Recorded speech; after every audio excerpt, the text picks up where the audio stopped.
कहते हैं कि इंसान की सबसे बड़ी बेवकूफी प्यार नहीं होती, बल्कि गलत इंसान से प्यार करना होता है। मैंने भी यही गलती की थी। 3 साल तक मैं एक लड़की के पीछे पागलों की तरह भागता रहा, उसकी हर छोटी बड़ी जरूरत पूरी की, उसके लिए अपनी इज्जत तक दांव पर लगा दी। लेकिन बदले में मुझे क्या मिला? ताने, अपमान और लोगों के सामने हंसी का पात्र बनने का दर्द।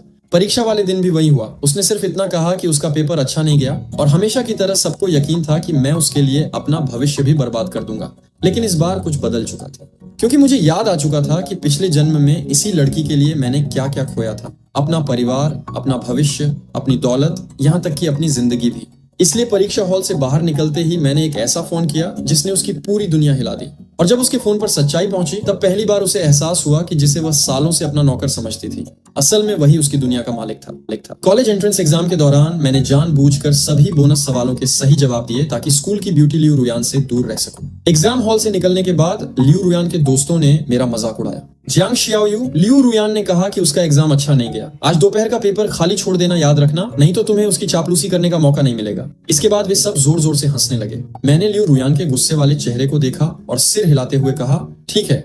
लेकिन मन ही मन में सोच रहा था, जिसे कुत्ता बनना है बने, मैं अब इनकी गुलामी नहीं करूंगा। मैंने तुरंत अपने हाउसकीपर को फोन किया और लियू रुयान के परिवार की सारी फाइनेंशियल हेल्प बंद कर दी और उन्हें अपने घर से बाहर निकाल दिया। इसके बाद लियू रुयान ने गुस्से में मुझे 99 बार कॉल किया, लेकिन मैंने एक भी फोन नहीं उठाया। अब वह परेशान हो रही है, लेकिन वह पहले कहाँ थी? अपनी पिछली जिंदगी में एक अरबपति का बेटा होने के बावजूद मैं अपने ड्राइवर की बेटी की पागलों की तरह चापलूसी कर रहा था। उससे शादी करने के लिए मैंने अपने पिता की कंपनी तक उसके नाम कर दी, लेकिन उसने मेरे सारे पैसे उड़ा दिए और किसी और को डेट करने लगी। वह अपने बॉयफ्रेंड को एक पप्पी की तरह लाड प्यार करती थी और मुझे एक नौकर से ज्यादा कुछ नहीं समझती थी। उसकी शादी के दिन जब मैंने अपनी बीमारी के इलाज के लिए उससे कुछ पैसे उधार मांगे, तो उसने बेहद बेरहमी से कहा, तुम्हारे साथ बिताए ये साल मेरे लिए एक बुरे सपने जैसे थे। जियांग शियाओयू, प्लीज मेरी लाइफ से दूर हो जाओ। जब मैं अपनी मौत के बिस्तर पर था, तब मैंने देखा कि एक अमीर लड़की, जिसे मैंने कभी रिजेक्ट कर दिया था, रोते हुए मेरा हाथ पकड़े खड़ी थी। वह हमेशा से सिर्फ मेरा इंतजार कर रही थी। तभी अचानक मेरी आंखें खुली और मैंने खुद को हाई स्कूल के आखिरी साल में पाया। मेरा पुनर्जन्म हो चुका था।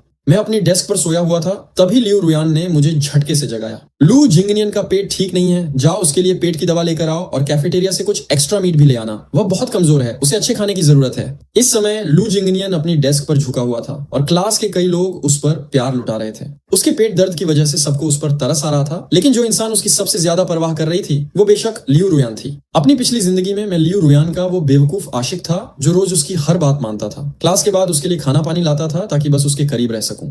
लेकिन ये महसूस करते हुए कि मेरा दूसरा जन्म हुआ है, लियू रुयान का चेहरा देखकर मुझे अब सिर्फ हंसी आ रही थी। मैं मन ही मन मुस्कुराया। लियू रुयान, अब तुम मेरे साथ दोबारा वैसा बर्ताव नहीं कर पाओगी।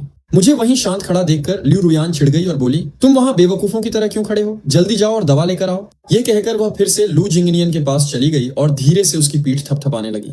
लू जिंगनियन ने मेरी तरफ देखा और लियू रुयान से कहा, जियांग शियाओयू को डांटना ठीक नहीं है, मैं खुद चला जाऊंगा। वैसे भी उसे ऐसे ही काम करना पसंद है, अगर मैं उसे नहीं जाने दूंगा तो वह उदास हो जाएगा, है ना? उसने मेरी तरफ देखकर ताना मारा, लेकिन मैंने अपने होंठ सिकोड़े और बिना कुछ कहे सीधे कैफेटेरिया चला गया। इस बार मैंने लाइन में लगकर 2 लोगों का खाना लिया। मेरे बगल में बैठा क्लासमेट मुझे देखकर हंसा और बोला, लियू रुयान के लिए फिर से खाना लेने जा रहे हो? लेकिन वह लू जिंगनियन को पसंद करती है, जो उसी की तरह परफेक्ट है। वह तुम जैसे लड़के को भाव भी नहीं देगी। मैंने हैरानी से उससे पूछा, तुम्हारी नजर में मैं कैसा इंसान हूँ? उसने नफरत से कहा, तुम बस एक मामूली गरीब लड़के हो। रोज उस अमीर लड़की के आगे पीछे घूमते हो और सपने देखते हो कि तुम उससे शादी करोगे। जागो भाई, तुम्हारे जैसा बेवकूफ और निकम्मा लड़का हमेशा उस लड़की के घर में सिर्फ एक नौकर बनकर रहेगा, उसके कपड़े धोएगा और फर्श साफ करेगा। उसकी बात सुनकर मैं गुस्से से हंसा। असल में लियू रुयान ने सबको झूठ बताया था कि मैं एक मामूली लड़का हूँ। मैं उसे अपनी महंगी कार में सिर्फ इसलिए लाता ले जाता था क्योंकि मैं उसे पसंद करता था। लेकिन अब दूसरों की नजर में लियू रुयान अमीर बन गई थी और मैं एक नौकर। मुझे चुप खड़ा देख उस लड़के ने अपनी आंखें घुमाई और कहा, चलो अब जल्दी करो और अपनी मालकिन का लंच लेकर जाओ, देर मत करना। वह लड़का फिर से हंसा और मेरे आसपास के बाकी लोग भी मेरे इस चापलूसी वाले बर्ताव का मजाक उड़ाने लगे। तभी लंच की घंटी बजी और मैं कैफेटेरिया से बाहर आ गया। मैं वापस क्लासरूम में नहीं गया, बल्कि गार्डन की एक बेंच पर बैठ गया और दोनों पोर्शन का खाना खुद अकेले ही खा गया। मुझे याद भी नहीं था कि मैंने अपनी पिछली जिंदगी में आखिरी बार पेट भरकर ठीक से कब खाया था, क्योंकि मैं अपने सारे पैसे लियू रुयान पर उड़ा देता था और खुद बची कुची चीजें खाता था। मीट खाना तो दूर की बात थी। आज दोनों पोर्शन खाने के बाद मेरी भूख शांत हुई। जब मैं क्लासरूम में वापस आया तो पहली घंटी बज चुकी थी। लियू रुयान ने मुझे अंदर आते देखा और गुस्से से पूछा, तुम इतनी देर से क्यों आए? और जो दवाई मैंने मंगवाई थी वह कहाँ है? कौन सी दवाई? मैंने उसे बेहद ठंडेपन से देखा। मेरी आंखों में उसके लिए वो पुराना प्यार और पागलपन बिल्कुल गायब था। लियू रुयान ने हैरान होकर मेरी तरफ देखा और चिल्लाई, तो फिर लू जिंगनियन के लिए जो पेट की दवाई मंगवाई थी वह कहाँ है? मैंने कहा था ना कि उसका पेट दर्द कर रहा है। क्या तुम बहरे हो? तुम एक छोटा सा काम भी ढंग से नहीं कर सकते। मैंने लू जिंगनियन के उदास चेहरे पर नजर डाली और कहा, लू जिंगनियन के साथ मेरा क्या रिश्ता है? मैं उसके लिए दवाई क्यों खरीदूं? लू जिंगनियन का परिवार अमीर नहीं है, लेकिन जब से वह लियू रुयान से मिला है वह उस पर मेरे पैसे लुटा रही है। हर बार जब मेरे डैड मुझे कुछ अच्छा देते हैं तो लियू रुयान उसे लू जिंगनियन को दे देती है। यहाँ तक कि जो घड़ी उसने अभी पहनी है वह भी मेरी है। ये दोनों लोग मेरा कार्ड इस्तेमाल करते हैं, मेरे पैसे उड़ाते हैं, मेरी हर चीज का मजा लेते हैं और मेरे ही साथ नौकरों जैसा बर्ताव करते हैं। लियू रुयान गुस्से में पैर पटकते हुए बोली, जियांग शियाओयू, तुम जानबूझकर तमाशा कर रहे हो ना? अगर तुमने आगे से ऐसा किया तो मुझसे बुरा कोई नहीं होगा, फिर तुम हाथ जोड़कर मुझसे माफी मांगोगे। इस समय मैं लियू रुयान को घूर रहा था और उसकी बातें मुझे बेहद मजाकिया लग रही थी। मैंने मन ही मन सोचा, मैंने ऐसा क्या गलत किया है जिसके लिए मुझे तुमसे माफी मांगनी पड़े? ये देखकर कि मैंने लियू रुयान से बहस करने की हिम्मत की, क्लास के बाकी सब लोग दंग रह गए। सब आपस में फुसफुसाने लगे, क्या हो रहा है? इस चमचे ने सच में अपना एटीट्यूड बदल लिया है क्या? लियू रुयान भी एक पल के लिए हैरान रह गई। उसे याद आया कि मैं हमेशा उसके सामने कैसे भीख मांगता था। उसने मुझे आखिरी चेतावनी देते हुए कहा, अगर तुम में इतनी ही अकड़ है तो आज दोपहर मेरे साथ मेरे घर मत आना। मैंने आराम से सिर हिलाया और कहा, ठीक है। इसके बाद मैं सीधे अपनी सीट पर जाकर बैठ गया। ऐसा लग रहा था जैसे मैंने लियू रुयान की धमकी की कोई परवाह ही नहीं की, जिससे उसका चेहरा गुस्से से लाल हो गया। वांग यान, जो लू जिंगनियन के बगल में बैठा था, उसने यह पूरा सीन देखा और तुरंत लू जिंगनियन को इंसाफ दिलाने के लिए अपनी सीट से खड़ा हो गया। वह गुस्से में चिल्लाया, जियांग शियाओयू, तुम्हारी हिम्मत कैसे हुई लियू रुयान से इस टोन में बात करने की? तुम बस उसके टुकड़ों पर पलने वाले एक नौकर हो, अपनी औकात मत भूलो। वांग यान चिल्लाया, जियांग शियाओयू, तुम्हें क्या हुआ है? तुमसे बस कुछ दवा खरीदने को कहा था और तुम वो भी नहीं कर पा रहे हो? क्या तुम्हें दिख नहीं रहा कि लू जिंगनियन की तबीयत कितनी खराब है? मैंने उसे बेरुखी से देखा और कहा, अगर तुम्हें इतनी ही फिक्र है तो खुद अभी जाकर खरीद लाओ। लेकिन वांग यान खुद को बहुत बड़ा मसीहा समझ रहा था। वह अकड़ कर बोला, दवा तो तुम्हें ही लानी चाहिए, मैं भला क्यों जाऊं? मैंने जवाब दिया, जब मेरा लू जिंगनियन से कोई रिश्ता नहीं है तो मैं उसके लिए दवाई क्यों खरीदूं? वांग यान ने मेरी तरफ उंगली उठाई और कहा, तुम लियू रुयान के परिवार के टुकड़ों पर पलने वाले एक मामूली नौकर हो। ये बात तो सच है ना? ये सुनकर मैंने सीधे लियू रुयान की तरफ देखा और पूछा, लियू रुयान, क्या तुमने ही सबसे कहा है कि मैं तुम्हारे परिवार का एक मामूली नौकर हूँ? मेरी ये बात सुनकर लियू रुयान का चेहरा उतर गया और उसे थोड़ा अजीब लगा। दरअसल ये सब बाकी लोगों के अंदाजे थे जो लियू रुयान को रोज मेरी लग्जरी कारों में घूमते देखते थे। लियू रुयान ने जानबूझकर कभी किसी को सच नहीं बताया था। वह दूसरों को यह बताने की हिम्मत कैसे करती कि उसके पिता सिर्फ एक ड्राइवर हैं और वो खुद मेरे परिवार के ड्राइवर की बेटी है, और यहाँ बाकी सब मुझे ही नौकर समझ रहे थे। इसी समय लियू रुयान उठकर मेरे पास आई, क्योंकि वह मेरी डेस्क मेट थी। उसने बात संभालते हुए कहा, अगर तुमने दवा नहीं खरीदी तो कोई बात नहीं, मैं बाद में खुद खरीद लूंगी। लियू रुयान को लगा कि चूंकि मैं उसे पागलों की तरह पसंद करता हूँ, इसलिए जलन के मारे मैं लू जिंगनियन के लिए दवा नहीं लाना चाहता था। लियू रुयान ने मेरी तरफ देखा और पूछा, वैसे क्या तुम्हें कैफेटेरिया से खाना मिला? तुमने जरूर मेरे लिए कुछ खरीदा होगा, है ना? असल में उसने खाना बांटने वाले स्टूडेंट से सुन लिया था कि उसने मुझे 2 पोर्शन खाना ले जाते देखा है। मैंने शांति से उसकी तरफ देखा। लियू रुयान ने फिर पूछा, क्या तुमने वो खाना खा लिया? मैंने कहा, हाँ, मैंने दोनों पोर्शन खा लिया। लियू रुयान का चेहरा गुस्से और हैरानी से पीला पड़ गया। टेबल के सामने बैठे दूसरे स्टूडेंट्स ने भी मुझे नफरत से देखा और बोले, तुम पागल हो क्या? तुमने दोनों पोर्शन अकेले ही खत्म कर दिए। उन्हें हमेशा से लियू रुयान की चापलूसी करने और मुझे नीची नजर से देखने की आदत थी। अपनी पिछली जिंदगी में मैं उनकी हर बदतमीजी इसलिए सहता था क्योंकि वे लियू रुयान के दोस्त थे। मैं नहीं चाहता था कि लियू रुयान को बुरा लगे और मैं सोचता था कि ये लोग लियू रुयान के सामने मेरी तारीफ करेंगे। लेकिन अब मुझे एहसास हुआ कि मैंने इन परजीवियों को बहुत ज्यादा बिगाड़ दिया था। हर बार जब लियू रुयान अपने इन दोस्तों को महंगे होटलों में खाना खिलाती थी तो वो सारे पैसे मेरे और मेरे पिता के होते थे। मैंने ठंडेपन से कहा, मैंने उस खाने के लिए अपने खुद के पैसों से पेमेंट किया है। 2 पोर्शन तो छोड़ो, अगर मैं 20 पोर्शन भी खरीद कर खाऊं तो तुम लोगों को इससे कोई मतलब नहीं होना चाहिए। मेरी ये बात सुनकर सामने बैठी स्टूडेंट का चेहरा शर्म से उतर गया। वह समझ नहीं पा रही थी कि जो लड़का कल तक उनके आगे पीछे घूमता था वह आज इतने एटीट्यूड में कैसे बात कर रहा है। आखिर में वो बस इतना ही फुसफुसा सकी, पर तुमने तो अपने पैसे से पेमेंट किया था ना? उस लड़की ने ताना मारते हुए कहा, तुम्हारे पास ये पैसे भी स्कूल की ब्यूटी लियू रुयान के परिवार से ही आए होंगे, है ना? लेकिन मेरे बगल में बैठी लियू रुयान पहले से ही गुस्से में लाल हो रही थी, खासकर इसीलिए कि मैंने उसके लिए लंच नहीं लाया था और उसे भूखा रहना पड़ा था। मेरा यह बदला हुआ रूप देखकर उसका गुस्सा और भड़क गया। उसने मुझसे छिड़कर कहा, जियांग शियाओयू, यह सब तुम्हारी अपनी गलती है। मुझे उम्मीद है कि तुम अपनी इस अकड़ पर कुछ दिन और टिक पाओगे। इतना कहकर वह गुस्से में खड़ी हुई, अपना सामान उठाया और लू जिंगनियन के बगल में बैठे वांग यान से बोली, वांग यान, मैं तुम्हारे साथ अपनी सीट बदल रही हूँ। अब से तुम जियांग शियाओयू के साथ बैठोगे। अपनी पिछली जिंदगी में हर बार जब वह मुझसे नाराज होती थी तो मुझे इसी तरह सजा देती थी। वह जताती थी कि वह अब मेरे साथ नहीं बैठना चाहती। आखिरकार मैंने ही तो उससे मिन्नतें करके अपने साथ बैठने की रिक्वेस्ट की थी। मैं उसे अपने परिवार जैसा मानता था और सोचता था कि वह मुझे पढ़ाएगी। लेकिन अब मुझे याद आया कि लियू रुयान ने मुझे कभी कुछ नहीं सिखाया था। वो बस मुझ पर हुक्म चलाती थी। उसे लगा कि वह हमेशा की तरह अपनी इस धमकी से मुझे डरा देगी, लेकिन मैंने उसे पूरी तरह इग्नोर कर दिया। लियू रुयान ने दोपहर का खाना नहीं खाया था और लू जिंगनियन भी पेट दर्द का नाटक कर रहा था। वह जाकर उसके बगल में बैठ गई, लेकिन उसका चेहरा गुस्से से काला पड़ चुका था। उसने खिड़की के पास बैठे मुझे देखा, जो बिल्कुल शांत था। इस बार लियू रुयान सच में आगा बोला थी। वह मन ही मन सोच रही थी कि जब मैं रोते हुए उससे माफी मांगने आऊंगा तो वह मुझे मेरी औकात दिखाएगी।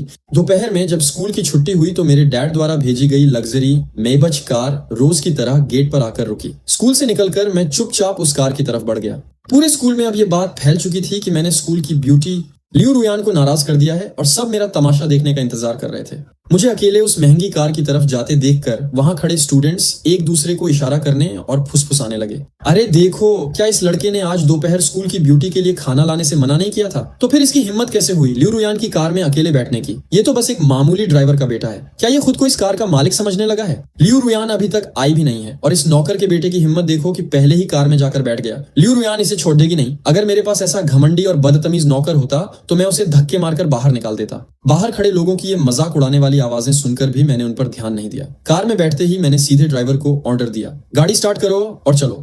ड्राइवर ने पीछे मुड़कर मेरी तरफ देखा और बोला, लेकिन यंग मास्टर, मिस लियू अभी तक नहीं आई है। चलिए थोड़ा और इंतजार कर लेते हैं। पिछली जिंदगी में अक्सर लियू रुयान स्टूडेंट काउंसिल के काम की वजह से लेट हो जाती थी और मैं घंटों कार में बैठकर उसका इंतजार करता था। ड्राइवर को लगा कि आज भी मैं हमेशा की तरह उसका इंतजार करूंगा। ये देखकर कि एक मामूली ड्राइवर मेरे ऑर्डर मानने के बजाय लियू रुयान की तरफदारी कर रहा है, मुझे हंसी आ गई। मैंने ठंडेपन से पूछा, अंकल लियू, मेरे पापा का सिर्फ एक ही बेटा है, यानी कि मैं। क्या इस कार और हमारे परिवार का मालिक मैं हूँ या लियू रुयान? मेरी टोन देखकर अंकल लियू ने घबरा कर कहा, यंग मास्टर, आप गुस्सा मत होइए। अगर रुयान ने कोई गलती की है तो मैं घर जाकर उसे सबक सिखा दूंगा। मैंने कहा, उसकी कोई जरूरत नहीं है, तुम बस जल्दी गाड़ी चलाओ। मैं अब उसके साथ सफर नहीं करना चाहता और न ही उसका चेहरा दोबारा देखना चाहता हूँ। इसके बावजूद अंकल लियू हिचकिचाए और उन्होंने गाड़ी नहीं बढ़ाई। वे अच्छी तरह जानते थे कि मैं उनकी बेटी के प्यार में कितना पागल था। उन्हें लगता था कि ये बस रोज का छोटा मोटा झगड़ा है और बाद में मैं ही लियू रुयान के सामने गिड़गिड़ाऊंगा। असल में अंकल लियू मन ही मन यह ख्वाब पाल कर बैठे थे कि आगे चलकर जियांग परिवार की सारी दौलत उनकी बेटी लियू रुयान की ही होने वाली है। यही वजह थी कि वो खुद को अब सिर्फ एक ड्राइवर नहीं बल्कि इस घर का समधी मानने लगे थे और मेरे सामने ही नखरे दिखा रहे थे।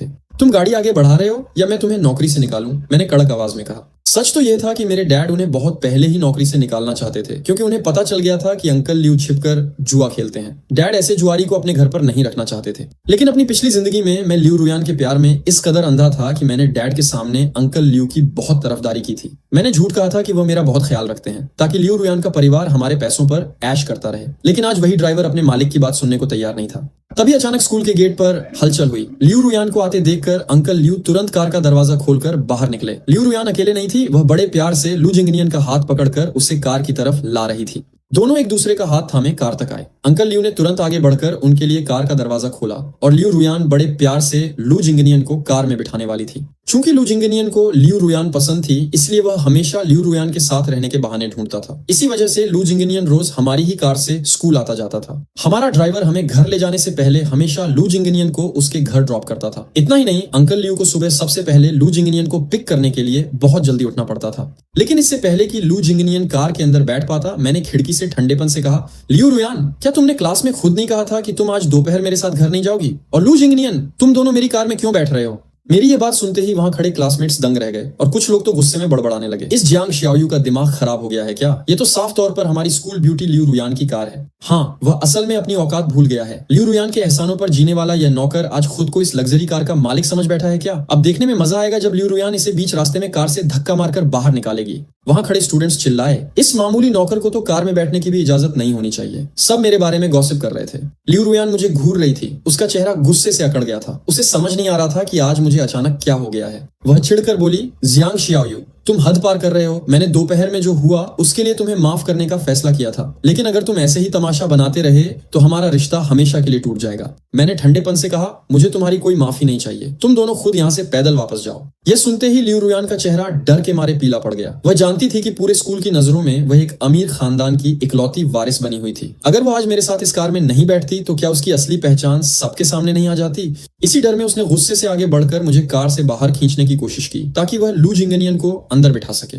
मैंने उसका हाथ झटक दिया। लियू रुयान की यह हरकत देखकर मुझे अपने अतीत पर घिन आ रही थी। मुझे समझ नहीं आ रहा था कि अपनी पिछली जिंदगी में मैंने इस मतलबी लड़की का यह बर्ताव कैसे बर्दाश्त कर लिया था और मैं इसे अच्छा समझता था। लियू रुयान ने मुझे पूरी तरह इग्नोर कर दिया, जैसे वह मुझ पर हावी होना चाहती हो। अंकल लियू ने भी उसकी तरफदारी की और मुझे वहीं सड़क पर पीछे छोड़कर कार आगे बढ़ा दी। तमाशा देखने वाले स्टूडेंट्स ये सीन देखकर जोर जोर से हंसने लगे। अच्छा हुआ इसके साथ अपनी औकात भूलकर उड़ रहा था। मिल गया सबक। मैंने मुस्कुराते हुए अपनी जेब से एक पुराना नोकिया फोन निकाला। असल में यह पुराना फोन लियू रुयान का था। अपनी पिछली जिंदगी में उसे खुश करने के लिए मैंने अपने जन्मदिन पर डैड से मिला महंगा आईफोन उसे गिफ्ट कर दिया था और खुद उसका यह पुराना घटिया फोन इस्तेमाल करने लगा था ताकि उसकी सेल्फ रिस्पेक्ट बची रहे। अब इस मामूली फोन को देखकर मुझे खुद की बेवकूफी पर हंसी आ रही थी। मैंने तुरंत इस फोन से अपने डैड को कॉल लगाया और पूरी बात बता दी। अभी कुछ ही मिनट बीते थे कि जो मेबच कार मुझे छोड़कर चली गई थी वह अचानक यू टर्न लेकर तेज रफ्तार में वापस आ गई और सीधे मेरे सामने आकर रुकी। डैड का ऑर्डर मिलते ही ड्राइवर अंकल लियू के होश उड़ चुके थे। अंकल लियू तुरंत कार से बाहर निकले और मेरे गुस्से से भरे चेहरे को देखकर कांपने लगे। मैंने कार की तरफ इशारा करते हुए कहा, इन दोनों को अभी के अभी कार से बाहर निकालो, मैं इनके साथ एक ही कार में नहीं बैठूंगा। लियू रुयान और लू जिंगनियन को अपनी आंखों पर यकीन नहीं हो रहा था। लियू रुयान ने घबराकर लू जिंगनियन को कार से बाहर आने में मदद की। मुझे इस कदर कड़े तेवर में देखकर लू जिंगनियन का चेहरा डर से पीला पड़ गया था। लू जिंगनियन ने बात संभालने के लिए कहा, जियांग शियाओयू, तुम मुझसे नफरत कर सकते हो, लेकिन तुम्हें लियू रुयान को इस तरह टारगेट करने की जरूरत नहीं है। वह हमेशा तुम्हारे साथ कितनी अच्छी रही है ना? लेकिन लियू रुयान ने उसे रोक दिया और रोनी सूरत बनाकर खड़ी हो गई। मैंने उन दोनों को वहीं धूप में छोड़ दिया और शान से कार के अंदर बैठ गया। गाड़ी आगे बढ़ने से पहले मैंने कार की खिड़की का शीशा नीचे किया, उनकी तरफ देखकर एक कड़क मुस्कान दी और लियू रुयान को हाथ हिलाकर अलविदा कहा। ड्राइवर अंकल लियू ने रियर व्यू मिरर शीशे में मुझे देखा। वह हैरान थे कि जो लड़का कल तक उनकी बेटी के आगे पीछे घूमता था वह आज इतना बेरहम कैसे हो गया। वह डरते डरते खुद को बोलने से नहीं रोक पाए। यंग मास्टर, दोस्तों में छोटी मोटी बहस तो नॉर्मल है, आप इतना गुस्सा मत होइए। मैं घर जाकर लियू रुयान से आपके पैर पकड़कर माफी मंगवा दूंगा, लेकिन अभी उसके पास पैसे नहीं है और उसे घर जाने के लिए बस लेनी पड़ेगी। जब तक वह घर पहुंचेगी न जाने क्या टाइम हो जाएगा। मैंने ड्राइवर की तरफ देखा और कहा, लेकिन लियू रुयान पैदल चलना अफोर्ड नहीं कर सकती, है ना? अंकल लियू, क्या आप भूल गए हैं कि आपकी सैलरी कौन देता है? अगर आपको मेरा फैसला पसंद नहीं आ रहा तो आप नौकरी क्यों नहीं छोड़ देते? जब आप हमारे पैसों पर पल रहे हैं तो क्या इसका मतलब है कि आप सिर्फ अपनी बेटी के आराम के लिए मेरे ऑर्डर्स को इग्नोर करेंगे? अगर मैंने आज अपने डैड को फोन नहीं किया होता तो आप दोनों सच में मुझे अकेले धूप में सड़क पर छोड़कर चले गए होते। मेरी ये कड़क बातें सुनकर अंकल लियू के डर के मारे पसीने छूट गए और वह तुरंत चुप हो गए। जब मैं घर पहुंचा तो हमारी वफादार हाउसकीपर आंटी जो ने मुझे देखा और हैरान होकर पूछा, यंग मास्टर, आप अकेले वापस आए हैं? मिस लियू आपके साथ क्यों नहीं है? मैंने ठंडेपन से जवाब दिया, आंटी जो, आज के बाद से इस घर में मिस लियू नाम की कोई लड़की कदम नहीं रखेगी। आंटी जो मेरी बात सुनकर दंग रह गईं। उन्हें समझ नहीं आ रहा था कि हमेशा लियू रुयान के प्यार के नशे में चूर रहने वाले उनके छोटे मालिक को आज अचानक क्या हो गया है। पुरानी जिंदगी में बात यहाँ तक पहुंच गई थी कि लियू रुयान और उसके पिता खुद को इस घर का मालिक और मुझे अपना नौकर समझने लगे थे। आंटी जो ने कई बार मुझे समझाने की कोशिश की थी, लेकिन उन्होंने कभी खुलकर हिम्मत नहीं की क्योंकि उन्हें डर था कि मैं उनसे नाराज हो जाऊंगा। इस बार मुझे लियू रुयान के खिलाफ ये बातें कहते हुए सुनकर आंटी जो बहुत इमोशनल हो गई। उन्होंने प्यार से मेरी तरफ देखा। इस घर के सभी स्टाफ में से वह हमेशा मेरा सबसे ज्यादा ख्याल रखती थी, लेकिन पिछली जिंदगी में क्योंकि वह हमेशा लियू रुयान की चालाकियों को पकड़ लेती थी, इसलिए मैं बेवकूफों की तरह उन्हें ही नापसंद करने लगा था। बाद में जब लियू रुयान ने मेरे घर पर कब्जा किया तो उसने सबसे पहले आंटी जो को ही नौकरी से निकाला था। अपनी पिछली जिंदगी की वो दर्दनाक बातें सोचकर आज आंटी जो को सही सलामत अपने सामने देखकर मेरी आंखों में आंसू आ गए। मैंने अपने आंसू छुपाते हुए आंटी जो से कहा, मैं पहले अपने कमरे में ऊपर जाता हूँ। आंटी जो ने मुस्कुराकर कहा, ठीक है यंग मास्टर।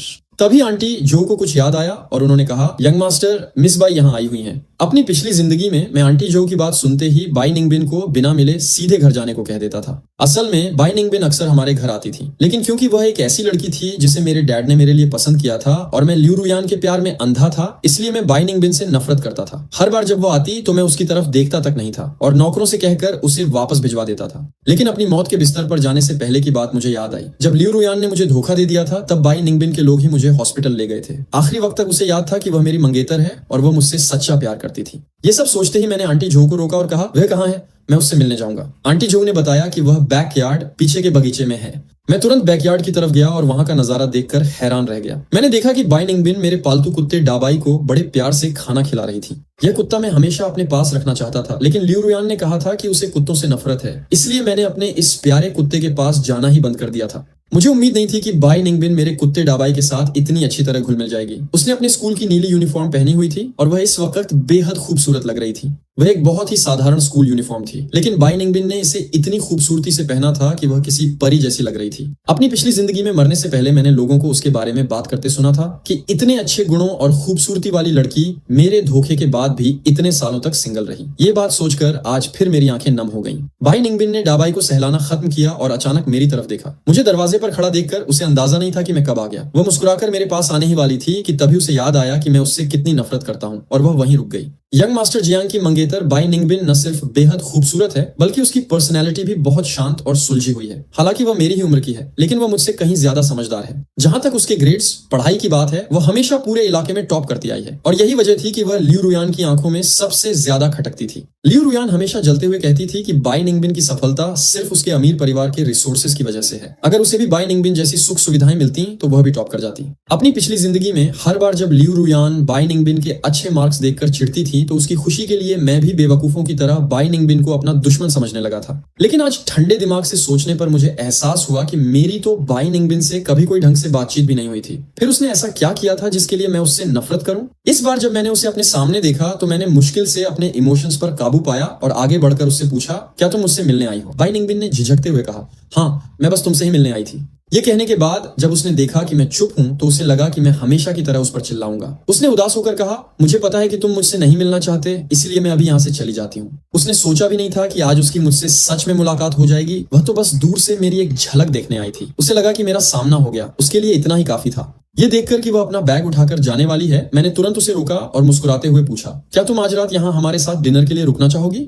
ये सरप्राइज सुनकर बाई निंगबिन अपनी जगह पर जम गई। उसकी आंखें हैरानी से बड़ी हो गईं और उसे यकीन नहीं हो रहा था कि ये वही जियांग शियाओयू है जो कभी उसका चेहरा भी नहीं देखना चाहता था। उसने बेहद हैरानी से मेरी तरफ देखा और पूछा, क्या सच में मैं रुक सकती हूँ? डूबते सूरज की रोशनी खिड़की से सीधे मुंह पर पड़ रही थी, जिससे मेरा चेहरा पहले से ज्यादा शांत और मिलनसार लग रहा था। मैंने मुस्कुराकर कहा, बिल्कुल। शाम हो चुकी थी लेकिन लियू रुयान अभी तक घर वापस नहीं आई थी। वह पसीने से लथपथ होकर लू जिंगनियन को पैदल उसके घर छोड़ने गई थी। अगर यह मेरी पिछली जिंदगी होती तो मैं खुद भूखा रहकर डिनर टेबल पर रात तक उसके वापस आने का इंतजार करता। लेकिन आज मुझे इतनी जल्दी डिनर की तैयारी कराते देखकर आंटी जो थोड़ी हैरान थी।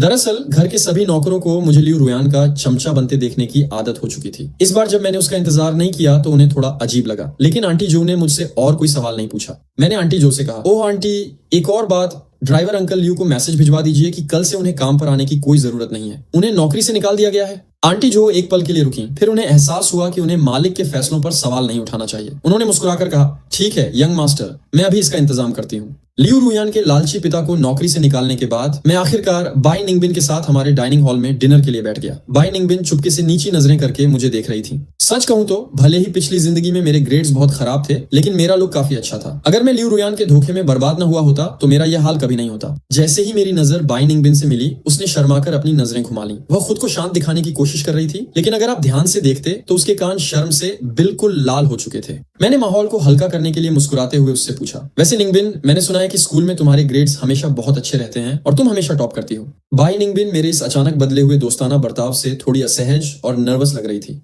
मैंने आगे कहा, क्या तुम मुझे किसी अच्छे और भरोसेमंद ट्यूटर के बारे में बता सकती हो? आखिर अब लियू रुयान जैसी मतलबी लड़की पर भरोसा करने से तो काम नहीं चलेगा। मैं अपनी इस नई जिंदगी को पुरानी जिंदगी की तरह बर्बाद नहीं करना चाहता। मैं सिर्फ अपने पिता की दौलत के भरोसे नहीं बैठ सकता। मुझे खुद भी मेहनत करनी होगी। जब तक मेरे पास वक्त है मैं अपनी पढ़ाई सुधारना चाहता हूँ। मेरी बातें सुनकर बाई निंगबिन हैरान रह गई। उसे याद आया कि इससे पहले मेरे पास एक ट्यूटर थी जो कोई और नहीं बल्कि लियू रुयान ही थी। वह मुफ्त में मेरे घर पर ऐश कर रही थी ताकि मुझे पढ़ा सके। लेकिन लियू रुयान मुझे हमेशा नीची नजर से देखती थी और मुझे पढ़ाने में उसे कोई इंटरेस्ट नहीं था। मैंने अपनी पिछली जिंदगी में उसे जो भी पैसे और महंगे गिफ्ट्स दिए थे वे सब पूरी तरह बेकार चले गए थे। बाई निंगबिन मेरे चेहरे पर यह सीरियस एक्सप्रेशन देखकर दंग थी। उसे साफ दिख रहा था कि मैं कोई मजाक नहीं कर रहा हूँ। उसने टेबल पर रखा पानी का कप उठाया, एक घूंट लिया और अपनी घबराहट छिपाने की कोशिश की। उसने धीरे से कहा, दरअसल मेरा अपना कोई पर्सनल ट्यूटर नहीं है। मैंने हमेशा खुद से ही सेल्फ स्टडी की है। लेकिन अगर तुम सच में पढ़ना चाहते हो, दरअसल मेरा कोई पर्सनल ट्यूटर नहीं है। मैंने सब कुछ खुद से ही सीखा है। लेकिन अगर तुम्हें कोई दिक्कत ना हो तो मैं तुम्हें पढ़ाने के लिए हर दिन तुम्हारे घर आ सकती हूँ। हालांकि उसे मन ही मन डर था कि मैं शायद राजी नहीं होऊंगा।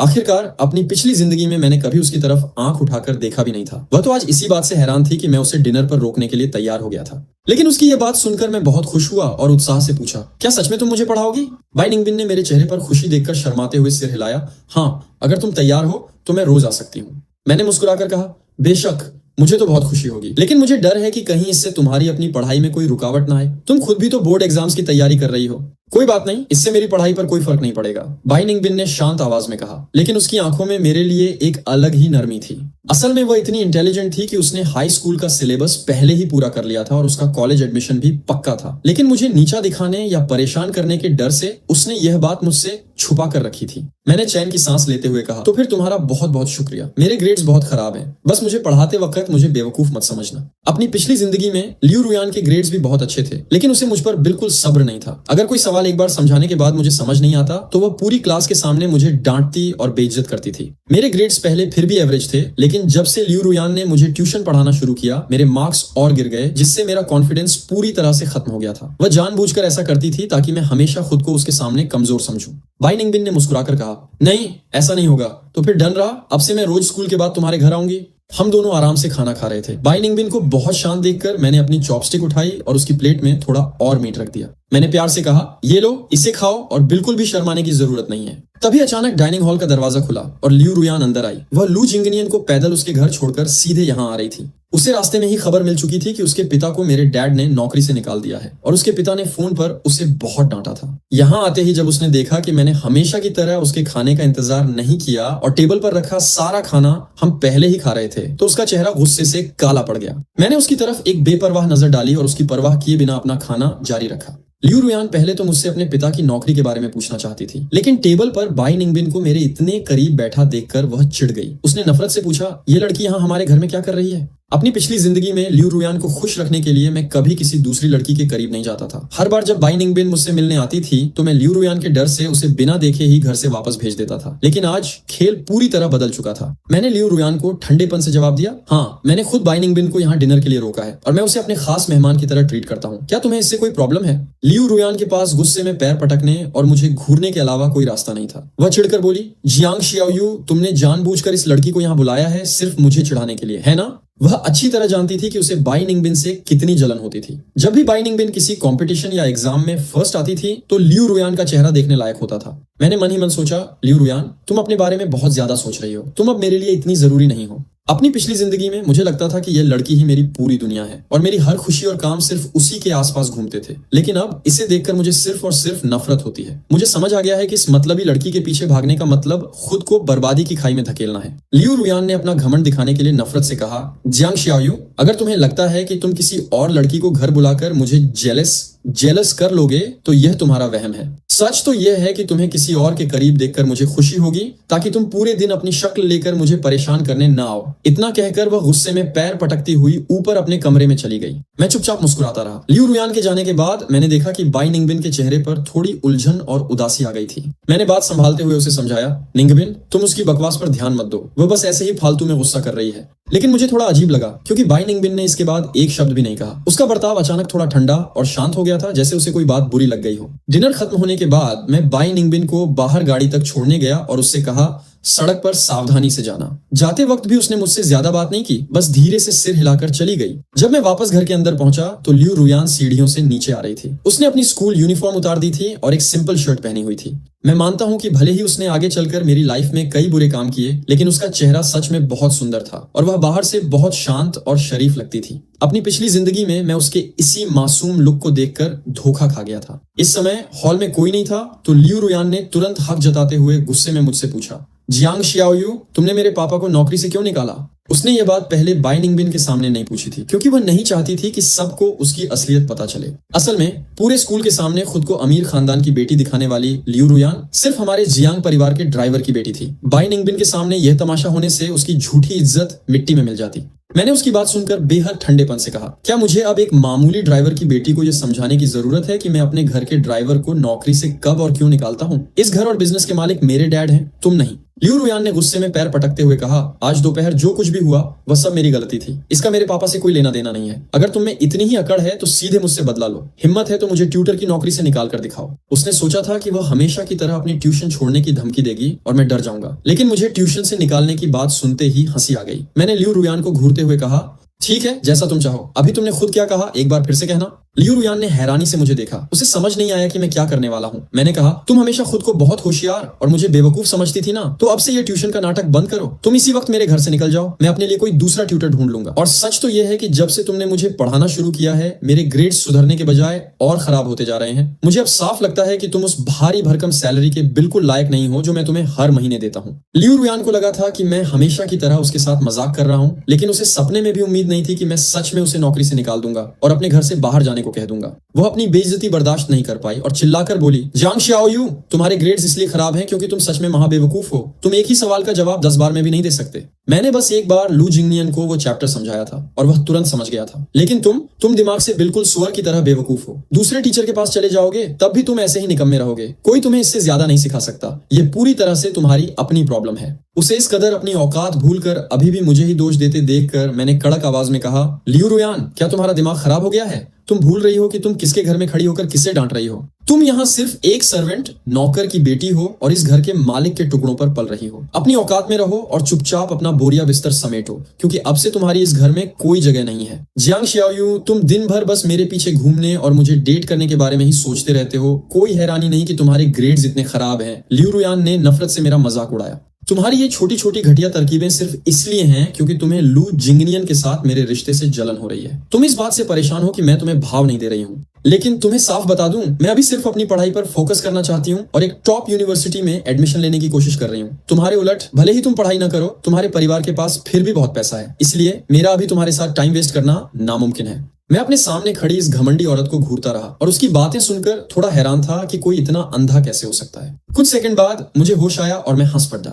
मैंने कहा, लियू रुयान, तुम्हें मेरे साथ रहने की भीख किसने मांगी? तुम्हें इतना ओवर कॉन्फिडेंस कहां से मिलता है भाई? क्या तुम्हें सच में लगता है कि मैं अब तुम्हारे जैसी मतलबी लड़की के साथ रहूंगा? साफ सुन लो, जिस दिन से मैंने तुम्हें पसंद करना बंद किया है, उस दिन से तुम मेरे लिए एक कचरे से ज्यादा कुछ नहीं हो। लियू रुयान को अभी भी लगा कि मैं हमेशा की तरह सिर्फ मजाक कर रहा हूँ और गुस्सा दिखा रहा हूँ। उसने नाक सिकोड़ते हुए कहा, तुम्हें जो सोचना है सोचो, लेकिन मैं तुम्हें आखिरी बार याद दिला रही हूँ, अगर तुमने अगली बार फिर से उस बाई निंगबिन को अपने इस घर में कदम रखने दिया या खाना खिलाया तो मुझसे बुरा कोई नहीं होगा। फिर मुझे इग्नोर करने का इल्जाम मत देना। अपनी बात खत्म करने के बाद वह पैर पटकती हुई ऊपर अपने कमरे में वापस चली गई और अंदर से दरवाजा जोर से बंद कर लिया। उसे सच में लगा कि यह उसका अपना ही घर है। मैं अपने कमरे में वापस गया और आंटी जो को फोन करके साफ कह दिया कि कल सुबह लियू रुयान का सारा सामान इस घर से बाहर फेंक देना। मेरा घर यह बर्दाश्त नहीं कर सकता कि कोई नौकर की बेटी यहाँ रहकर मुझे ही आंखें दिखाए। फिर मैंने अपनी जेब से बाई निंगबिन का नंबर निकाला, उसे सेव किया और एक मैसेज भेजा, क्या तुम ठीक से घर पहुंच गई हो? हालांकि रात को उसने कोई जवाब नहीं दिया। अगली सुबह, क्योंकि मुझे लू जिंगनियन को पिक करने के लिए सुबह जल्दी नहीं जाना था, इसलिए मैं सुकून से देर तक सो सका। मुझे लगा था कि लियू रुयान अपना सामान समेट कर जा चुकी होगी, लेकिन जब मैं नीचे आया तो देखा कि वह डाइनिंग टेबल पर बैठकर मेरा इंतजार कर रही है।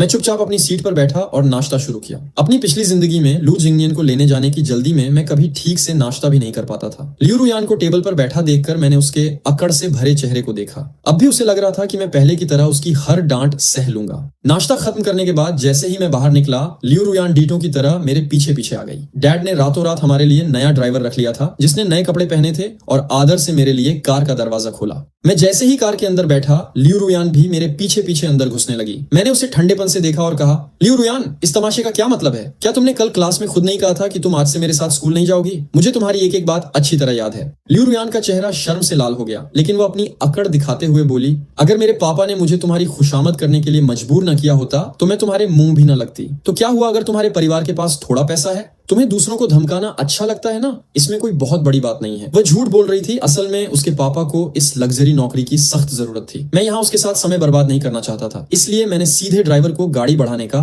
ऑर्डर दिया। जब हम स्कूल के गेट पर पहुंचे और मैं कार से उतरा तो लियू रुयान फिर से मेरे पीछे पीछे चलने लगी। वैसे तो वे रोज लू जिंगनियन को अपनी कार में साथ लाती थी, लेकिन आज गाड़ी न होने की वजह से लू जिंगनियन को खटारा बस से आना पड़ा था। लियू रुयान को कार से उतरते देख वह दौड़कर हमारे पास आया। लू जिंगनियन की नजर मुझ पर पड़ी। उसे समझ नहीं आ रहा था कि कल मैंने कार क्यों घुमा ली थी। उसकी नजर में मैं बस एक मामूली अमीर बाप का बिगड़ा हुआ बेटा था। हम दोनों को साथ देखकर उसने घबराते हुए पूछा, रुयान, क्या तुम दोनों ने सुलह कर ली? मैंने उन्हें पूरी तरह इग्नोर किया और सीधे क्लासरूम की तरफ बढ़ गया। लियू रुयान ने मेरी पीठ को नफरत से देखा। ये देखकर कि मैं अब उसे घास भी नहीं डाल रहा हूँ, उसने मुंह बनाया और लू जिंगनियन से बोली, मुझे उस बदतमीज से बात करने का कोई शौक नहीं है। लू जिंगनियन ने राहत की सांस लेते हुए कहा, कोई बात नहीं रुयान, ये तुम्हारी मेहरबानी है कि तुम इस लड़के के नखरे झेल रही हो। वैसे पूरे स्कूल में सब गॉसिप कर रहे हैं कि जियांग शियाओयू ही इस लग्जरी कार का असली मालिक है। लियू रुयान ने बात छुपाते हुए झूठ कहा, वे लोग क्या सोचते हैं इसकी चिंता मत करो। दरअसल मेरे पिता और जियांग शियाओयू के पिता के बीच बहुत अच्छे बिजनेस टर्म्स हैं। पापा ने मुझसे बस इसका ख्याल रखने को कहा था, इसलिए मैं इसे पूरी तरह इग्नोर नहीं कर सकती। समझ रहे हो ना?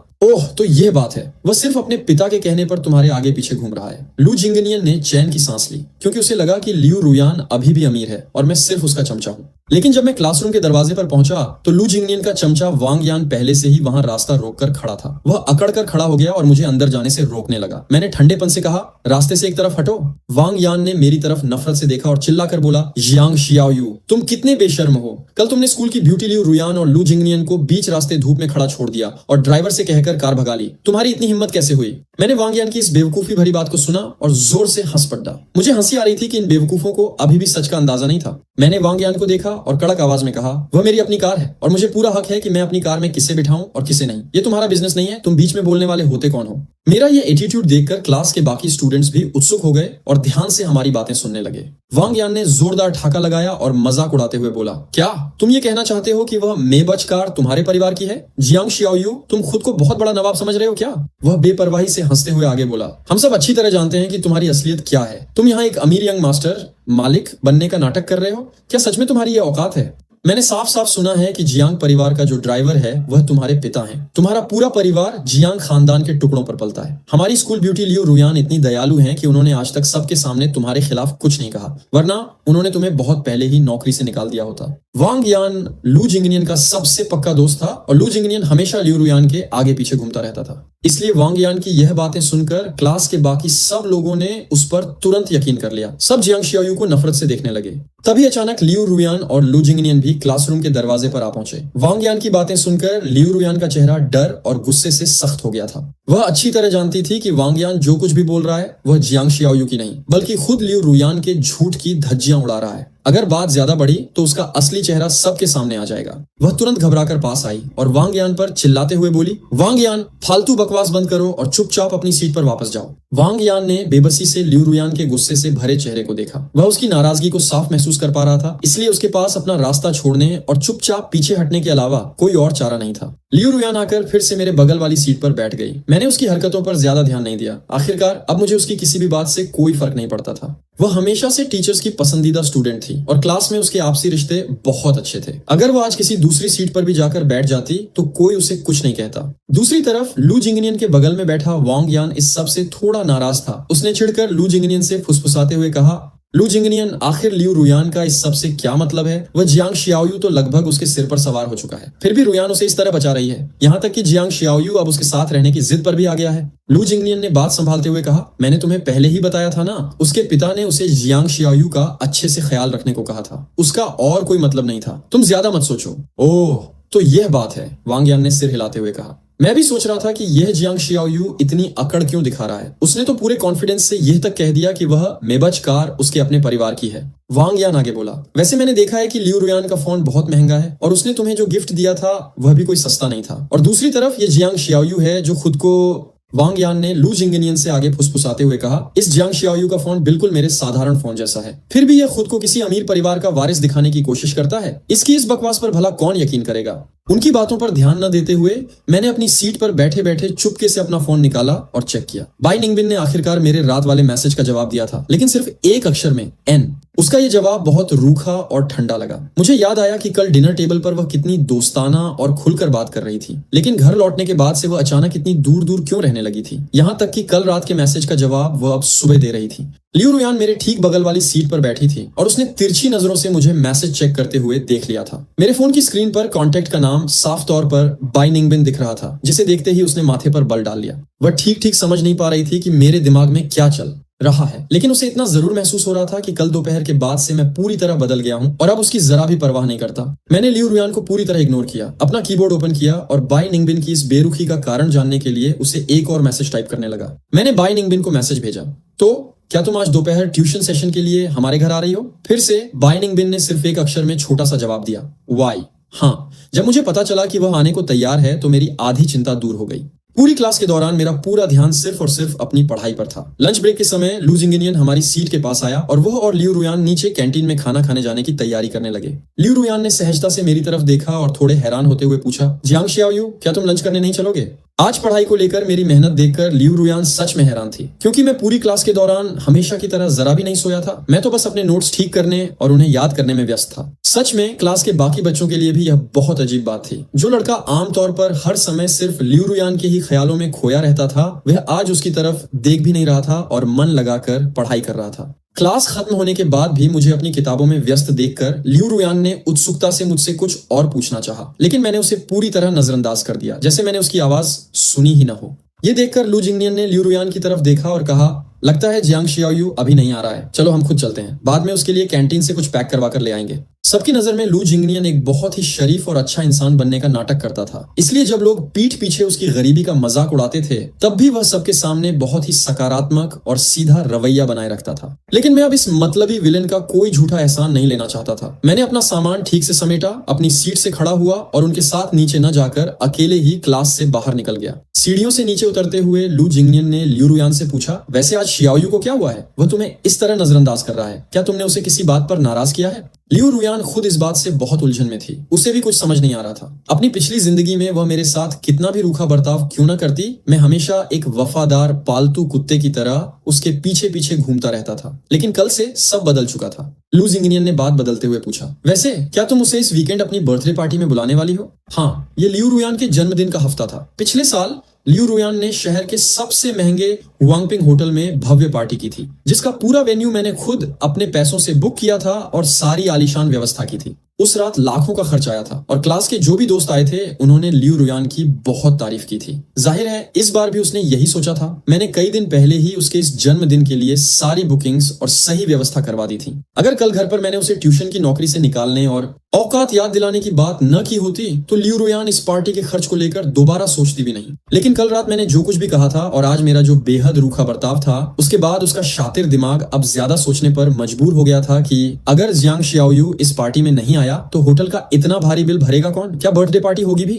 मुझे कॉरिडोर में दूर जाते हुए देखकर लियू रुयान ने खुद को झूठी तसल्ली देने की कोशिश की और मन ही मन सोचा, छोड़ो भी, मैं क्यों फालतू में परेशान हो रही हूँ। वह पागल तो मेरे पीछे मरता है, वह जरूर आएगा। वह मेरे जन्मदिन को नजरअंदाज कर ही नहीं सकता। शायद वह जानबूझकर ऐसा रूखा बर्ताव कर रहा है ताकि वीकेंड पर मुझे कोई बड़ा सरप्राइज दे सके। यह सोचकर उसके लालची दिल को थोड़ी राहत मिली और उसने लू जिंगनियन से घमंड में कहा, हाँ वह जरूर आएगा, उसके पास और कोई चॉइस नहीं है। लू जिंगनियन ने भी मुस्कुराकर सहमति जताई। सही कहा, वह तुम्हारे हर जन्मदिन पर सबसे आगे रहा है। उस दोपहर लियू रुयान और लू जिंगनियन की स्कूल एनिवर्सरी प्रोग्राम के लिए स्टेज रिहर्सल थी। मैंने उनका इंतजार करने में अपना वक्त बर्बाद नहीं किया और स्कूल खत्म होते ही सीधे अपनी कार से घर चला गया। घर पहुंचते ही मैंने देखा कि बाई निंगबिन पहले ही वहां आ चुकी थी। जैसे ही मैं डाइनिंग हॉल के अंदर गया, वह और हमारी पालतू बिल्ली डबाई मेरा स्वागत करने के लिए पास आए। उसे अपने घर में इस तरह इंतजार करते देखकर मेरे चेहरे पर एक सच्ची मुस्कान आ गई। अपनी पिछली जिंदगी के कड़वे अनुभवों की वजह से अब मुझे समझ आ गया था कि बाई निंगबिन जैसी सच्ची लड़की के साथ बिताई हर एक मुलाकात मेरे लिए कितनी कीमती और दुर्लभ है। मेरे चेहरे पर यह सुकून भरी मुस्कान देखकर बाई निंगबिन कुछ पल के लिए हैरान रह गई, क्योंकि उसे स्कूल में मेरे आमतौर पर घमंडी और सबसे अलग थलग रहने वाले रवैये की आदत थी, लेकिन यहाँ मेरा रूप बिल्कुल बदला हुआ था। मेरे इस हालिया दोस्ताना और बदले हुए व्यवहार को देखकर बाई निंगबिन थोड़ी झिझक गई और हमेशा की तरह शांत रहने की वजह से वह मुझ पर कोई हुक्म चलाने की हिम्मत नहीं कर पाई। मैंने मुस्कुराते हुए उससे कहा, निंगबिन तुम इतनी जल्दी आ गई, बहुत अच्छा हुआ। तो फिर चलो बिना समय बर्बाद किए सीधे ऊपर स्टडी रूम में चलते हैं। मैं बाई निंगबिन को लेकर ऊपर फर्स्ट फ्लोर पर बने स्टडी रूम की तरफ ले गया। रास्ते में मैंने कहा, आज क्लास में मुझे कई चैप्टर्स और जरूरी बातें समझ नहीं आई, इसलिए मैंने सोचा कि सीधे तुमसे ही मदद मांग लूं।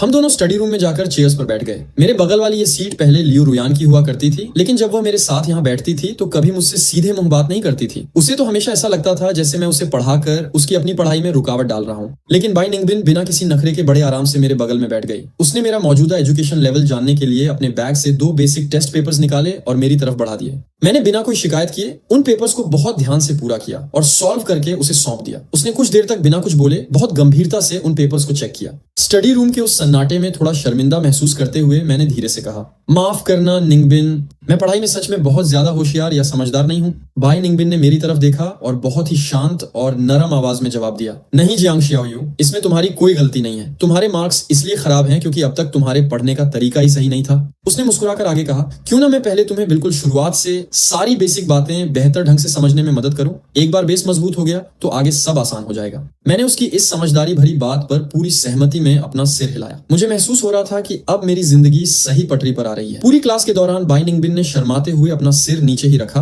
उसने कभी सीधे मेरी तरफ आंख उठाकर नहीं देखा। फिर भी उसने मुझे बहुत ध्यान से एक एक चीज समझाई। उसके सवाल हल करने का तरीका बहुत साफ और समझने में बेहद आसान था। जो कॉन्सेप्ट्स पहले लियू रुयान के पढ़ाने पर मुझे उलझाते थे, बाई निंगबिन के समझाने के बाद वे अचानक बिल्कुल साफ हो गए। कुछ देर लगातार पढ़ाने के बाद उसे प्यास लगी। उसने जैसे ही पानी पीने के लिए अपना सिर ऊपर उठाया तो पाया कि मैं पढ़ाई छोड़कर बस एकटक उसे ही देख रहा था। मुझे इस तरह खुद को घूरते देख उसने झिझकते हुए पानी का घूंट भरा और अपनी नजरें वापस किताबों पर टिका लीं। उसने शर्माते हुए पूछा, क्या बात है जियांग शियाओयू, कोई समस्या है क्या? मैंने मुस्कुराकर कहा, नहीं, मुझे बस ये लग रहा था कि तुम मेरे साथ बहुत सब्र और प्यार से पेश आती हो, लेकिन फोन पर चैटिंग करते वक्त तुम बहुत अलग थलग रहती हो। सिर्फ एक शब्द में एन या वाई लिखकर जवाब देती हो। क्या कल लियू रुयान ने जो तमाशा किया था उस बात की वजह से तुम्हें मुझसे कोई दिक्कत है? बाई निंगबिन ने घबराकर तुरंत इस बात से इनकार किया। नहीं नहीं, बिल्कुल नहीं। असल में कल रात मेरे घर वाले बाहर से आए हुए थे, इसलिए मैं उनके साथ बहुत व्यस्त थी और तुम्हारे मैसेज का तुरंत जवाब नहीं दे पाई। उसने अपनी नजरें झुकाकर आगे कहा, जब तक मैंने तुम्हारा मैसेज देखा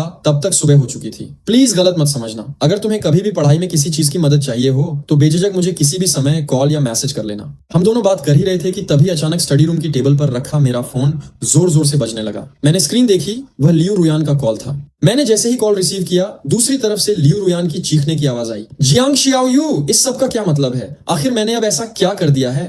उसकी आवाज में हमेशा की तरह वही घमंड, नाराजगी और मुझ पर आरोप लगाने का लहजा था। उसे लग रहा था कि वह चिल्लाएगी और मैं हमेशा की तरह डर जाऊंगा। लेकिन उसे क्या पता था कि नीचे हॉल में आंटी जो ने डैड के ऑर्डर्स पर उसका सारा सामान पैक करके घर से बाहर फेंक दिया था। मैंने फोन को अपने कान से थोड़ा दूर किया और एक ठंडी मुस्कान के साथ उसकी बकवास सुनने लगा। फोन पर लियू रुयान चिल्लाते हुए बोली, जियांग शियाओयू, तुमने सच में नौकरों से कहकर मेरा सारा सामान घर से बाहर फेंकवा दिया। आखिर मैंने ऐसा क्या किया है जो तुम मुझसे इस कदर नाराज हो? मैंने अपने बगल में बैठी बाई निंगबिन की तरफ देखा। मैं अब उससे कुछ भी छिपाने की जहमत नहीं उठाना चाहता था, इसलिए मैंने सीधे फोन पर लियू रुयान से कहा, कल ही मैंने तुमसे साफ साफ कह दिया था कि तुम्हें ट्यूटर की नौकरी से निकाल दिया गया है, और जब तुम यहाँ काम ही नहीं करती तो तुम्हारे पास मेरे घर के लग्जरी कमरे में मुफ्त में रहने का कोई हक नहीं है, समझे? मैं अभी पढ़ाई कर रहा हूँ, मुझे दोबारा परेशान मत करना। ये कहकर मैंने फोन काट दिया। उस वक्त लियू रुयान हमारे आलीशान घर के गेट के सामने खड़ी अपना सामान बाहर फेंका जाते देख रही थी। उसे अपनी आंखों पर यकीन नहीं हो रहा था कि जो जियांग शियाओयू उसके पीछे मरता था वे ऐसा भी कर सकता है। फोन रखने के बाद मैंने शांत आवाज में बाई निंगबिन से कहा, मैं सच में उस मतलबी लड़की को अपनी जिंदगी और अपने घर से बाहर निकालना चाहता हूँ। बाई निंगबिन ने मेरी बात समझी और धीरे से कहा, चलो हम अपनी पढ़ाई जारी रखते हैं। लेकिन एक पल बाद ही स्टडी रूम का दरवाजा अचानक झटके से खुला और लियू रुयान गुस्से में तमतमाती हुई दरवाजे पर आकर खड़ी हो गई। उसका चेहरा गुस्से और अपमान से बिल्कुल उदास हो चुका था। उसकी जहरीली नजर बाई निंगबिन और मुंह पर पड़ी और उसकी आंखों में हमारे लिए साफ तौर पर नफरत की एक झलक दिखाई दी। उसे अपने स्टडी रूम में इस तरह बिना इजाजत घुसते देख मैं अपनी सीट से खड़ा हो गया। मैंने ठंडेपन से पूछा, लियू रुयान, तुम अब भी यहाँ क्या कर रही हो? तुम तो मुझसे नफरत करती थी ना? तुम तो मुझे हमेशा नीची नजर से देखती थी, तो फिर अब तुम मुझे इस तरह क्यों परेशान कर रही हो? लियू रुयान 2 कदम आगे बढ़ी। उसका लहजा हमेशा की तरह मुंह पर झूठे आरोप लगाने वाला था। वह चीखी, जियांग शियाओयू, क्या तुम्हें इस तरह सरेआम मेरी बेइज्जती करना बहुत मजेदार लगता है? यह तमाशा देखकर बाई निंगबिन भी अपनी सीट से खड़ी हो गई और बिना कुछ बोले चुपचाप मेरे आगे आकर खड़ी हो गई, जैसे वह अपने तरीके से मुझे लियू रुयान के गुस्से से बचा रही हो। मैंने लियू रुयान को घूरते हुए गुस्से से जवाब दिया, तुम्हारी बेइज्जती? लियू रुयान, क्या तुम्हारा दिमाग ठिकाने पर है? यहाँ जिसकी असल में बेइज्जती हुई है वह मैं हूँ। तुम्हारे और तुम्हारे पिता के सारे रहने सहने के ऐशो आराम के खर्चों के लिए मैं जिम्मेदार हूँ। तुम और वह कंगाल लू जिंगनियन हर दिन स्कूल में एक दूसरे के चिपके रहते हो और मैं एक बेवकूफ नौकर की तरह तुम्हारे पीछे पीछे घूमता रहता था। मैं तुम्हारी हर बात मानता था, फिर भी मुझे बदले में सिर्फ तुम्हारी बेरुखी और ताने सहने पड़ते थे। क्या वह मेरी बेइज्जती नहीं थी? अब मैं बस वह सब कुछ वापस ले रहा हूँ जो मैंने तुम्हें और तुम्हारे पिता को भीख में दिया था। लेकिन तुम्हारी जिद और घमंड देखो, तुम्हें यह अपनी बेइज्जती लग रही है। लियू रुयान ने गुस्से में अपने होंठ भींच ली। उसने अपनी झूठी अकड़ दिखाते हुए कहा, जियांग शियाओयू, ये मत सोचना कि तुम किसी और लड़की को यहाँ लाकर मुझे जेलस कर लोगे या मुझसे अपनी कोई भी शर्त मनवा लोगे। मैं तुम्हें कभी पसंद नहीं कर सकती और मैं तुमसे कभी डेट नहीं करूंगी। ये बात मैं तुम्हें बिना किसी झिझक के साफ कह रही हूँ। अपनी बात खत्म करने के बाद वह झटके से मुड़ी और पैर पटकती हुई नीचे की तरफ चली गई। जाते जाते वह गुस्से में डाइनिंग टेबल से भी टकरा गई थी। मैंने स्टडी रूम की खिड़की खोली, नीचे से आ रही सामान की आवाज को सुना और उसे नीचे बगीचे से अपना बिखरा हुआ सामान उठाते और बिना पीछे मुड़े घर से जाते हुए देखा। वह बहुत ही पक्के और घमंडी इरादे से गेट के बाहर चली गई। लियू रुयान हमेशा मेरे सामने बहुत घमंडी और उसूलों वाली बनती थी। हालांकि उसका परिवार गरीब था, लेकिन वह जताती ऐसे थी जैसे उसे बहुत घमंड हो। अपनी पिछली जिंदगी में मैं उसके साथ कितना भी अच्छा रहता या पैसे खर्च करता, वे हमेशा दिखाती थी कि वह पैसे के लालच में नहीं आने वाली। मैं बेवकूफों की तरह उसके इसी झूठे और स्वाभिमानी लुक की तरफ अट्रैक्ट हुआ था। लेकिन अब जब मैं अपनी मौत और उसकी असलियत को देखने के बाद पीछे मुड़कर देखता हूँ तो मुझे अपनी इस बेवकूफी पर सिर्फ हंसी आती है। ये सब कितना मजाकिया लगता है। बाई निंगबिन ने मुझे खिड़की के पास उदास खड़ा देखा और मुझे पुरानी यादों से बाहर निकालने के लिए धीरे से आवाज दी, जियांग शियाओयू। मैंने मुड़कर देखा तो बाई निंगबिन अभी भी वहीं शांत खड़ी थी और बहुत फिक्र से मुझे देख रही थी। मैंने मुस्कुराकर अपने आंसू छुपाए और कहा, सॉरी निंगबिन, मैं कहीं खो गया था। चलो आगे पढ़ाई शुरू करते हैं। बाई निंगबिन ने मेरी तरफ देखा और प्यार से सिर हिला दिया। बाई निंगबिन ने मेरी आंखों में उदासी देखकर बहुत धीरे से कहा, जियांग शियाओयू, क्या मुझे अभी अपने घर वापस नहीं चले जाना चाहिए? मुझे लगता है कि इस वक्त तुम्हारा मूड ठीक नहीं है। मैंने तुरंत जवाब दिया, नहीं निंगबिन, मेरा मूड बिल्कुल ठीक है। मैं तो बस अपनी पिछली जिंदगी में की गई कुछ बेहद बेवकूफी भरी बातों के बारे में सोच रहा था। ऐसा बिल्कुल नहीं है कि मैं लियू रुयान के जाने से दुखी हूँ। सच तो यह है कि उसे इस तरह अपने घर से बाहर जाते देखकर मैं मन ही मन बहुत खुश हूँ, क्योंकि कम से कम अब मुझे अपने भविष्य की बर्बादी की चिंता नहीं करनी पड़ेगी। मैंने खिड़की से दूर हटते हुए सोचा, लियू रुयान जैसी मतलबी लड़की से दूर रहने का सीधा मतलब है कि मैं इस नई जिंदगी में दोबारा कभी धोखा नहीं खाऊंगा, कभी तड़प कर बीमार नहीं पड़ूंगा और मेरा अंत दोबारा वैसा दर्दनाक नहीं होगा, है ना? मेरी बातें सुनकर बाई निंगबिन ने कुछ नहीं कहा। उसने बस अपना बैग उठाया और कहा, ठीक है, तो मैं अब वापस घर जाती हूँ। वह स्टडी रूम के दरवाजे से बाहर जाने के लिए जैसे ही मुड़ी, मैंने तुरंत आगे बढ़कर उसका कोमल हाथ पकड़ लिया और उसे रोक दिया। बाई निंगबिन अचानक मेरा यह बर्ताव देखकर हैरान रह गई। वह धीरे से मुड़ी और अपनी बड़ी बड़ी आंखों से अचंभे में मुझे घूरने लगी। उसने झिझकते हुए पूछा, क्या हुआ जियांग शियाओयू? सच कहूं तो उस पल मुझे खुद नहीं पता था कि मैं क्या कर रहा हूं, लेकिन मैं कोई बेवकूफ नहीं था। मैं उसके चेहरे को देखकर साफ बता सकता था कि वह अंदर ही अंदर थोड़ी दुखी थी। दरअसल हर बार जब लियू रुयान बीच में आती थी और हक जताते हुए वह सब बकवास बातें कहती थी, तो बाई निंगबिन अनजाने में ही सही खुद को मुझसे दूर करने की कोशिश करने लगती थी। अपनी पिछली जिंदगी में लियू रुयान और मैं सबके सामने बहुत करीब थे। मैंने उसके लिए अपनी फीलिंग्स कभी किसी से नहीं छिपाई थी। मुझे अच्छी तरह पता है कि स्कूल में सबने, यहाँ तक कि खुद बाई निंगबिन ने भी यही सोचा होगा कि मैं सिर्फ लियू रुयान से प्यार करता हूँ। बेशक मैं पहले उसे सच में पागलों की तरह पसंद करता था। अगर मेरी पिछली जिंदगी का वह दुखद अंत न हुआ होता तो शायद मुझे लियू रुयान के लालच और बाई निंगबिन के इस सच्चे प्यार का एहसास कभी नहीं होता। इस बार जब बाई निंगबिन ने शर्माकर अपनी नजरें नीची की तो मैंने धीरे से उसका हाथ छोड़ दिया और माहौल को हल्का करने के लिए मुस्कुराकर पूछा, वैसे क्या इस शनिवार को तुम्हारे पास थोड़ा सा टाइम है? मैं इस वीकेंड डिनर के लिए शहर के सबसे आलीशान रॉयल कोर्ट होटल जाना चाहता हूँ। मैंने आगे कहा, क्या तुम मेरे साथ वहां डिनर पर चलना चाहोगी? मैंने सुना है कि रॉयल कोर्ट होटल का खाना बहुत टेस्टी होता है। अपनी पिछली जिंदगी के आखिरी दिनों में तो मैं दाने दाने को तरस रहा था और भूखा मर रहा था, लेकिन अब इस नई जिंदगी में मैं बस अपनी लाइफ को खुलकर जीना और मजे करना चाहता हूँ।